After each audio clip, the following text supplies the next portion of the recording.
Nós estamos voltando para mais um bloco do nosso programa. Daqui a pouquinho vocês acompanham um pouco mais da grande festa do Top of Mind. Mas agora nós vamos ao nosso estúdio lá na House Decor, onde nós convidamos o professor Daryl Champlin para falar sobre sonhos. Ele que estuda há mais de 30 anos esse tema e ele esteve conosco elucidando muita coisa e com muitas curiosidades. Vocês vão ver. E hoje eu tenho o prazer e a honra de receber o meu amigo Daryl Champlin. O Daryl que foi meu professor no meu período de faculdade de jornalismo, né? Dava aula de antropologia. Aliás, ainda dá aula de antropologia lá na faculdade. Eu estava aqui brincando com o Daryl, né? Relembrando o meu período dos bancos da faculdade, onde a monografia que o Daryl pedia era assim um terrorismo. A gente tinha que fazer das tripas coração para fazer uma monografia muito bem feita. Hoje em dia não dá mais, né, Daryl? Não, depois da invenção do Google, esse negócio acabou. A gente precisa dar prova mesmo e testar o conhecimento do aluno na prática dessa forma, porque... Mas além da antropologia, né, que é uma das paixões do Daryl, o Daryl tem várias publicações na área da interpretação de sonhos, né, e está já lançando, já me adiantou que estará lançando em breve também um livro sobre gestão de estresse.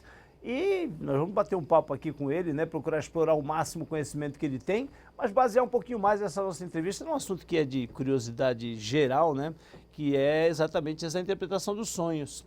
Em 1900, Freud já, né, publicava naquela época, escreveu um livro. Publicou. Aliás, a pesquisa começou por ali, né? A pesquisa... Chamada Interpretação dos Sonhos mesmo, né? O livro dele chama isso. E ele, na época, ele tinha 1000 casos, 1000 estudos de caso bem curiosos, né? Mas, efetivamente, a pesquisa sobre interpretação de sonhos começou muito antes de Freud.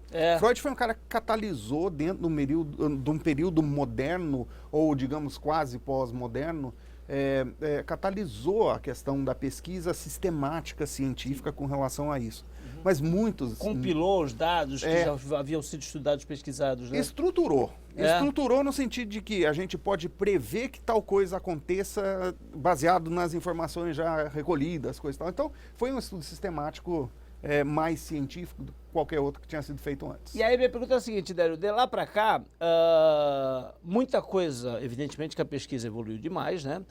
Muita coisa contraria e muita coisa permanece daquilo que o Freud relatou. É interessante que você vai pegar alguns psicólogos que vão seguir a linha freudiana praticamente 100%. Mas muita coisa mudou e muita coisa foi acrescentada. Cientificamente hoje, muitos laboratórios de muitas universidades desenvolveram conhecimentos que vão bem além daquele simples, será que é cumprimento do desejo, coisa e tal. Mapearam o funcionamento do cérebro durante o sono, mostraram as áreas do cérebro que acendem e tudo mais enquanto o indivíduo sonha, conseguiram demonstrar que outros animais também sonham, né? Então, o progresso científico nessa área é bem relevante. Não quer dizer com isso que a gente está mais próximo de desvendar o mistério. A gente tem boas informações de como funciona o cérebro neste momento, enquanto o indivíduo dorme, e enquanto o indivíduo dorme e sonha. Também está demonstrado que o indivíduo pode sonhar mesmo acordado, né? Então, não é nenhuma mentira aquele negócio, pô, o cara está sonhando acordado ali, porque de fato ele pode fazer isso. Mas outros campos também começaram a invadir essa área, inclusive de interpretação de sonhos e de tentar mostrar como é que funciona a consciência. Uma delas é a física quântica. É uma força que não dá para ignorar mais, né? Iniciou em 1929, se não me engano, 1930, mas a partir da década de 80 teve uma espécie de uma explosão nesse campo de conhecimento. Então, a física quântica está mostrando de fato como funciona a consciência extracerebral, ou além do nosso cérebro, né? E o que está sendo constatado é que o nosso cérebro funciona como uma grande antena receptora de informações que estão fora dele. Mesmo durante o sono? Principalmente durante o sono, porque você baixa a guarda da sua vida consciente, da sua vida desperta, e você mais suscetível. Fica mais aberto e suscetível a um conhecimento que localiza-se nas nuvens. A gente gosta de fazer esse tipo de paralelo agora, porque é uma expressão que as pessoas têm fácil entendimento. As coisas não estão necessariamente no seu cérebro, elas vêm através disso. Essa coisa das nuvens, né? Muito. Inclusive, lá ele se encontra hoje. Até fiz uma paródia com esse negócio hoje, porque o meu computador morreu e eu pedi para o arcanjo Steve Jobs cuidar dele lá no céu da informática, né? Então, mas é porque as pessoas agora realmente têm uma sensação melhor do que vem a ser esse tipo de coisa por causa desses conceitos de informática. Não é a mesma coisa, mas é comparável. Né? Acaba tendo uma similaridade. Dério, aqueles sonhos que são mais recorrentes, eu sei que o nosso telespectador sempre tem uma curiosidade muito grande, né? E cada um tem suas particularidades em termos de sonho, mas tem alguns que são mais comuns, né? Mais rotineiros, né? Que é como, por exemplo, sonhar com uma pessoa falecida, normalmente Sim. um ente querido, assim, com uma frequência, eu posso até falar particularmente, quando minha mãe faleceu, eu fiquei minha mãe faleceu tem aproximadamente 10 anos, eu fiquei durante pelo menos uns 3 anos sonhando praticamente todos os dias com ela.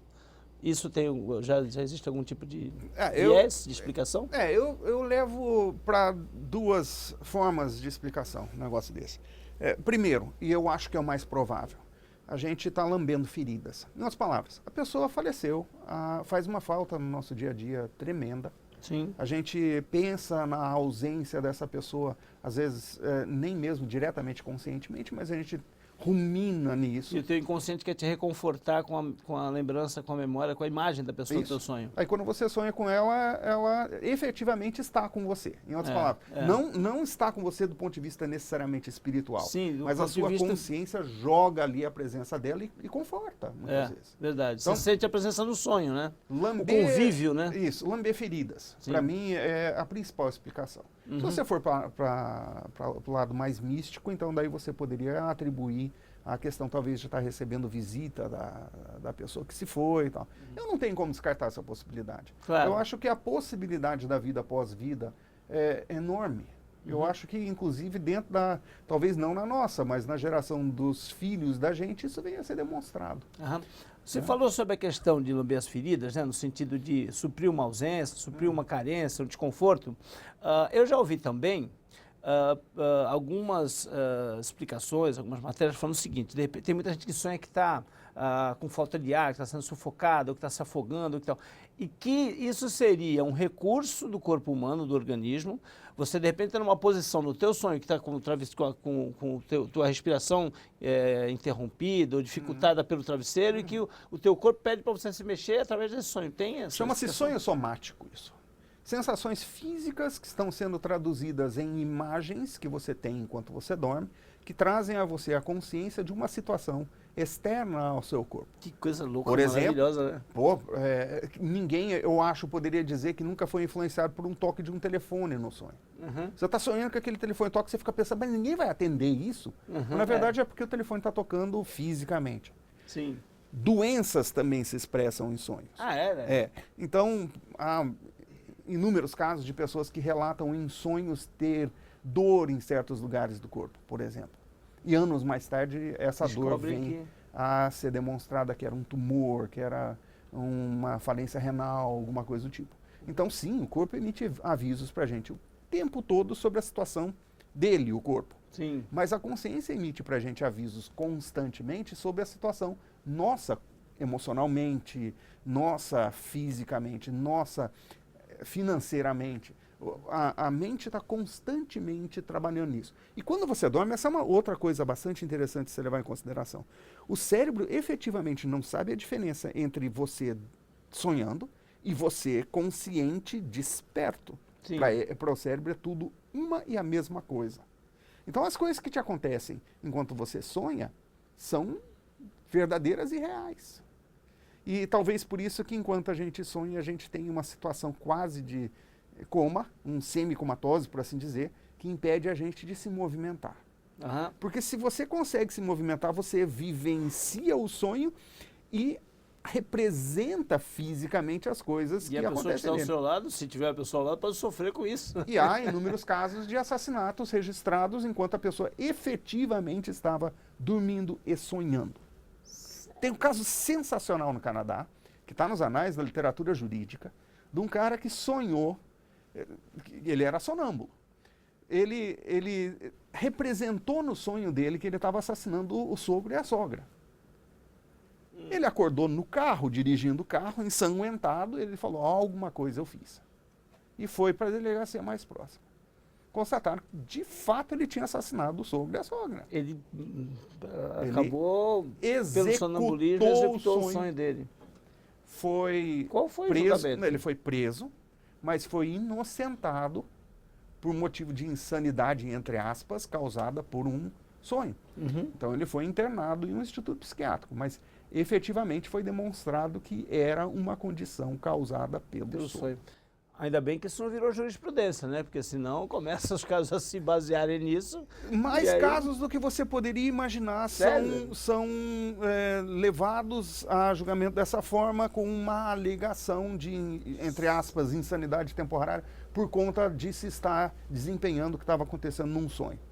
Você leva o cara para o Instituto do Sono, em Santos tem, e você determina se o distúrbio do sono dele é grave o suficiente para isso ter sido possível.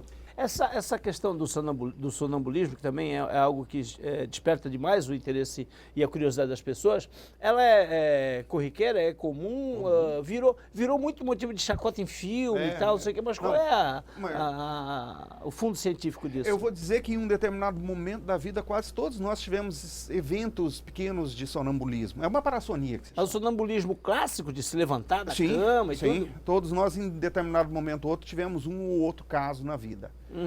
Mas normalmente isso é mais comum entre crianças. O ato de falar durante o sono é uma forma de sonambulismo? Sonilóquio é uma outra parassonia que é também você tá narrando o que está acontecendo no seu sonho.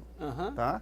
Minha mãe uma vez me acordou dizendo que eu estava narrando um jogo de futebol, que é um absurdo total. À época eu até ainda gostava um pouco do tema, mas hoje seria totalmente surreal eu fazer isso. O cara só tem que tomar muito cuidado para não ficar mencionando o nome da amante dele quando ele está dormindo, porque isso pode provocar um sério problema em casa. É possível isso, Délio, da pessoa, por exemplo, vamos supor, né?